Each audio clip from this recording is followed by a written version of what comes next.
안녕하십니까. 의완 목사입니다. 오늘 말씀을 통해서 예수님이 주시는 자유가 뭐고 그 자유를 어떻게 얻을 수 있는지 배우고자 합니다. 오늘 말씀은 요한복음 8장 31절에서 36절입니다. 그러므로 예수께서 자기를 믿은 유대인들에게 이르시되 너희가 내 말에 거하면 참으로 내 제자가 되고 진리를 알지니 진리가 너희를 자유롭게 하리라. 그들이 대답하되 우리가 아브라함의 자손이라 남의 종이 된 적이 없거늘 어찌하여 우리가 자유롭게 되리라 하느냐. 예수께서 대답하시되 진실로 진실로 너희에게 이르노니 죄를 범하는 자마다 죄의 종이라. 종은 영원히 집에 거하지 못하되 아들은 영원히 거하나니 그러므로 아들이 너희를 자유롭게 하면 너희가 참으로 자유로우리라. 오늘 말씀은 아주 유명한 말씀이죠. 진리가 너희를 자유케 하리라. 그러나 사실은 이게 쉽지 않은 말씀입니다. 정말 예수님이 주시는 자유는 뭘까요? 당시에 이스라엘 사람들은 로마의 식민지 아래 있었어요. 그런데 우리는 남의 종이 된 적이 없다고 말해요. 그들은 정치적으로 자유가 없었지만은 정신적으로는 아브라함의 자손이라는 그 자긍심 때문에 우리는 자유롭다고 생각을 하고 있었습니다. 근데 예수님은 또 그들에게 너희는 죄의 종이라고 말씀하십니다. 그들은 죄의 종이기 때문에 자유가 없다고 말씀하십니다. 죄란 뭐죠?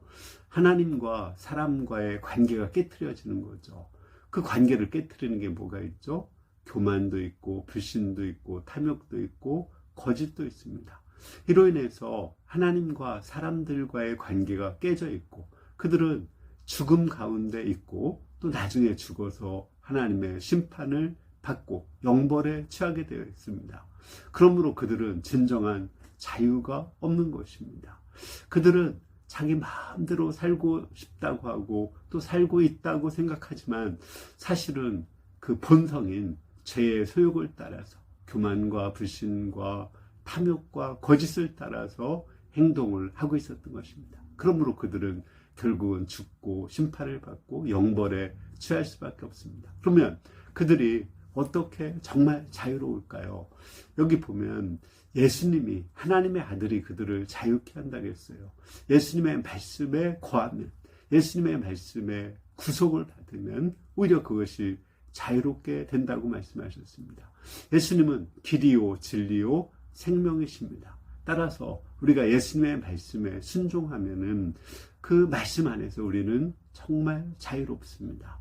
마치 물고기가 물속에 있을 때 자유롭듯이 우리가 길이요 진리요 생명이신 예수님 안에 온전히 순종할 때 우리는 성령 안에서 참 자유를 누릴 수가 있고 또 우리는 그 예수님을 통해서 하나님 나라에 갈 수가 있습니다. 하나님 나라에 가면은 죄와 죽음과 또 사단에서 자유롭고 우리 육신에서 자유롭고 정말 우리 마음대로 행동해도 죄가 되지 않고 율법을 다 행하는 그러한 참 자유를 누리게 됩니다. 물론 지금도 우리가 예수님의 말씀에 순종하면은 어느 정도 자유를 누릴 수 있습니다. 죄를 짓지 않고 율법을 행할 수 있고 사망 권세에 시달리지 않습니다. 신앙생활이 성장한다는 것은 점점 자유를 더 많이 누리고 더 자유를 깊게 누리는 것입니다. 우리가 예수님의 말씀에 순종하는 가운데 참 자유를 누리고 죽어서 영원한 완전한 자유를 누릴 수 있기를 기도합니다. 감사합니다.